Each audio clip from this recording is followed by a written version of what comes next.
Hello all, this is Dr. Fox. Let's talk about the superior vena cava and its tributaries. In this video, we'll identify and describe the tributaries and regions drained by the superior vena cava. The superior vena cava drains all of the blood from superior to the diaphragm into the right atrium. It represents the union of two veins, the longer and more oblique left brachiocephalic vein and the shorter and more vertical right brachiocephalic vein. Each of these brachiocephalic veins is formed by the union of an internal jugular vein and a subclavian vein. The internal jugular veins are the major veins that drain a side of the head and neck of blood. The subclavian veins are the major veins which drain the upper limb, as well as regions of the thorax and neck of blood. So where these two veins come together is called the venous angle. See that angle there. And this is significant because lymphatic ducts, whether the right duct or the thoracic duct, drain into the vicinity of the venous angle. And so, therefore, that is where lymph is returned back into venous circulation.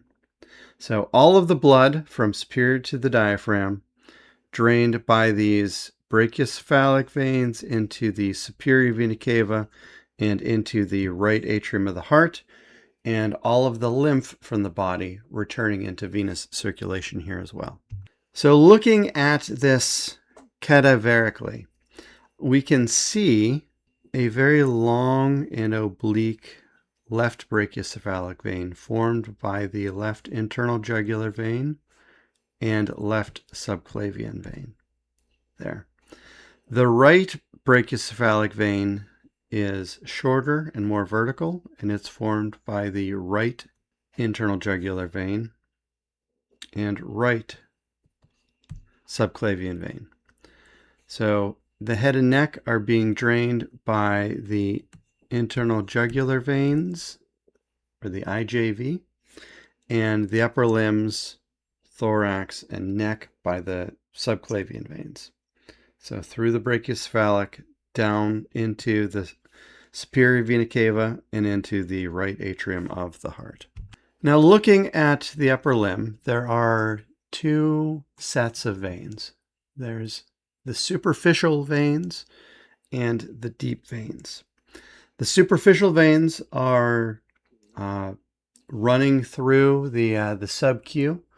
They are visible as one dissects away the skin and enters into the sub-Q upon the investing fascia of the muscles of the upper limb. And while they are extraordinarily variable, there's a general pattern to discern. And that is that the lateral aspect of the upper limb, so anatomical position, we have thumb side, is drained by the cephalic vein. And here we can see the cephalic vein in between the deltoid muscle and the pec. And connecting the two, typically, is a median cubital vein. That median cubital vein is an important location for venipuncture. So when a phlebotomist is looking for a vein to withdraw blood from, that's a good one. Now, the basilic vein, you see, kind of dives into the axilla there. What happens is that basilic vein joins the venae comitantes of the brachial artery, so the brachial veins, and they become the axillary vein.